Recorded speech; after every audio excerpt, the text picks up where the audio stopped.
ating ipagpatuloy. Let's go!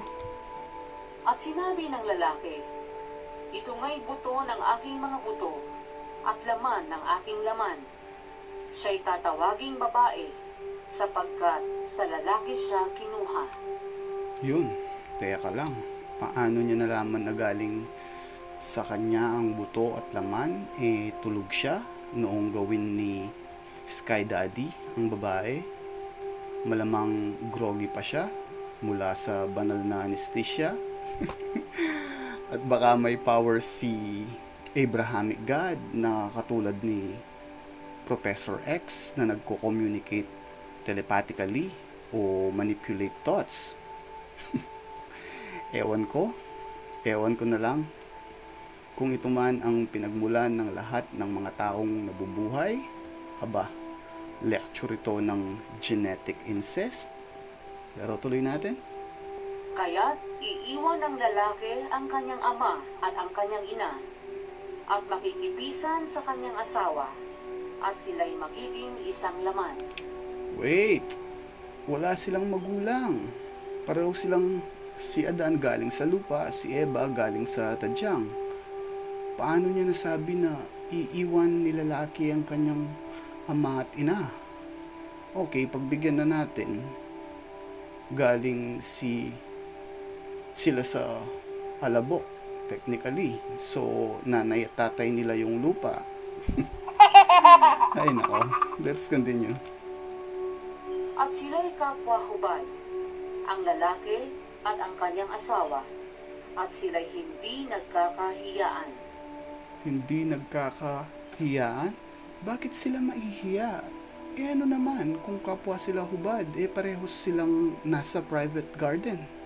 The fact na wala pang isang araw ang nakakalipas mula ng nagawa sila ni Abrahamic God, malamang parang bagong panganak lang sila. Siguradong wala silang alam ng kahit na anong kalibugan o kahit ABCD man lang. At saka mag-asawa din sila, di ba? Anong issue? Dalawa lang ang tao sa mundo sa panahong ito. Sinadya nilang gawing ganito ang kwento para maging sensual at maging mas vivid, emotionally rich. Siyempre, mas appealing sa mga audience pag ganito, pag may sense of emotion or desire. Tulad lang ng mga kwento sa mga movies and novels. And of course, sexually appealing, heightened emotional intensity, maghahatid ng atraksyon, magdadala ng pagiging parang totoo o lalim sa kwento. Siguro, ganyan talaga ang scam. It lowers logical thinking by triggering emotion, desires, and trust. Madalas talaga ini-incorporate ang mga ganitong style para madaling makapandinlang ang mga relihiyon at scam. Pagkatulad lang yan.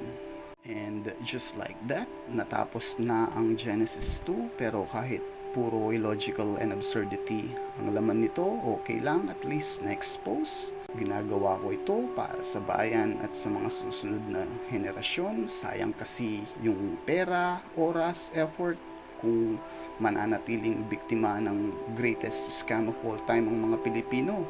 At syempre para matulad tayo sa mga mauunlad na bansa tulad ng Sweden, Vietnam, Denmark, Norway, Japan, the Czech Republic, Hong Kong, the United Kingdom, Finland, and Singapore. Wala silang mga kinikilalang mga Panginoon, pero sila ang may best education system, peaceful, minimal ang mga krimen, at honest ang mga tao. And quick recap, Genesis 2 mula sa mga hindi magkakatugmang kwento ng Genesis 1 sa magulong pagkaagawa ng mga hayop, paghahanap ng mga nawawalang ilog, ang pag-setup ni Sky Daddy sa kanyang mga nalikha para sa tiyak na kapahamakan, mga misogynistic na mga berso, at ang paggawa